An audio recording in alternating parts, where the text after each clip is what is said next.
Aujourd'hui, 34 ans de toute une vie. D'accord. 34 ans de sacrifice. Je crois que l'UDPS est l'enfant du Congo qui n'a jamais reçu des cadeaux durant toute sa vie. Pendant 33 ans, aucun cadeau. Mes frères, mettez-vous à la place de cet enfant qui vit tous les jours. Chaque année, on lui dit c'est ton anniversaire, mais il n'y a pas de cadeau. L'anniversaire après, il n'y a pas de cadeau. Pendant 34 ans, quel est l'état d'esprit de cet enfant? Nous devons nous questionner sur notre état d'esprit aujourd'hui, après 34 ans de lutte. Nous continuons dans la lutte. C'est inacceptable. Nous devons nous le refuser nous-mêmes déjà. Dire nous ne voulons plus vivre sans les récompenses que mérite l'UDPS. C'est-à-dire la gestion du pouvoir, amener ce pays dans une démocratisation et donner à ce peuple ce dont il a besoin. Parce que ce peuple continue à souffrir. Mais je sais que ce n'est pas vraiment de notre faute. Parce qu'il y a des forces qui ont tout fait pour enterrer l'UDPS. Il y en a même qui ont finalement, dans leur psycho, pensé qu'ils nous ont enterrés. Peut-être que c'est vrai, mes frères.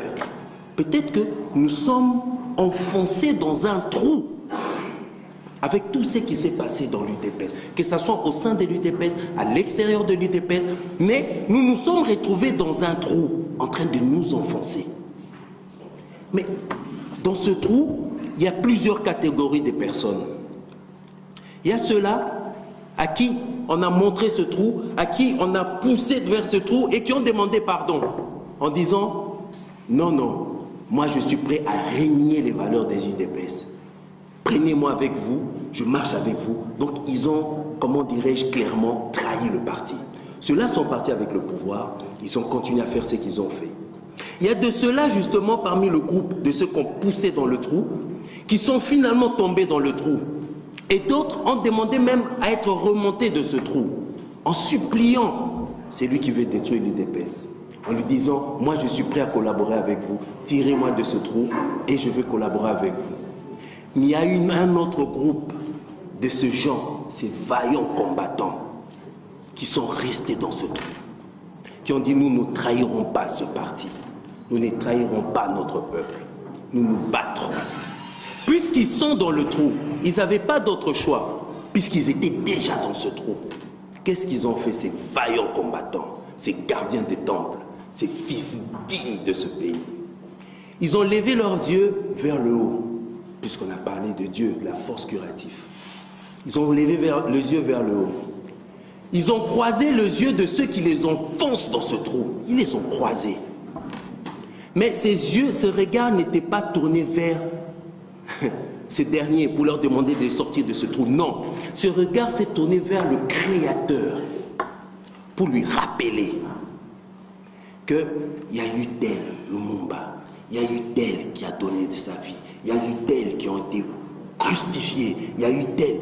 Ils les ont rappelés, les morts qui ont descendu, qui ont fait couler leur sang pour le Congo. Ils l'ont rappelé à ce Créateur en disant, souviens-toi de nos enfants, de nos parents, de nos frères qui ont été tués, de nos parents qui ont été éliminés, de ce sang qui a coulé de ce peuple, pour que nous qui sommes dans ce trou ne puissions pas mourir en vain.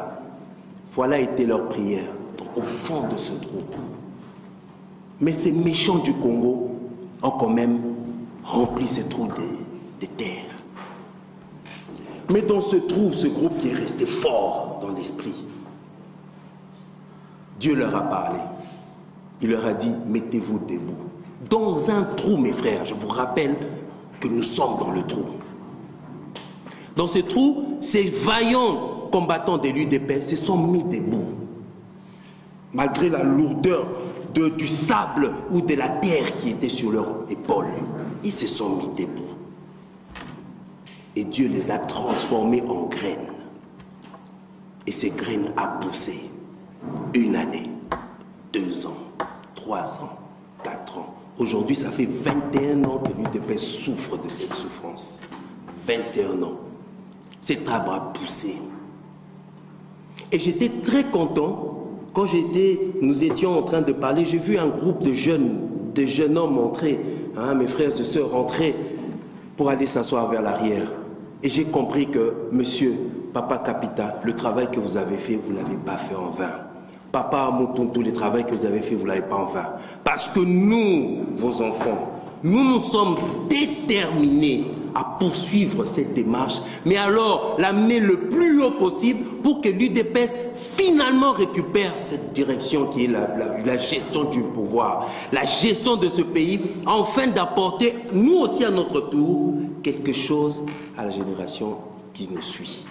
Alors, mes frères, aujourd'hui, je vous informe tout simplement la détermination que nous avons aujourd'hui pour réunifier ce parti, afin que dans l'unité de ce parti, que nous allons à la conquête du pouvoir. Parce que nous ne sommes pas là pour juste fêter des anniversaires. Nous sommes là pour aller à la conquête de ce pouvoir. Et c'est ce mot fort que je vous lance, dans l'amour bien sûr, puisque c'est ça notre force, mais dans la détermination. Plus que jamais, la réunification de l'UDPS se fera. Et je vous remercie.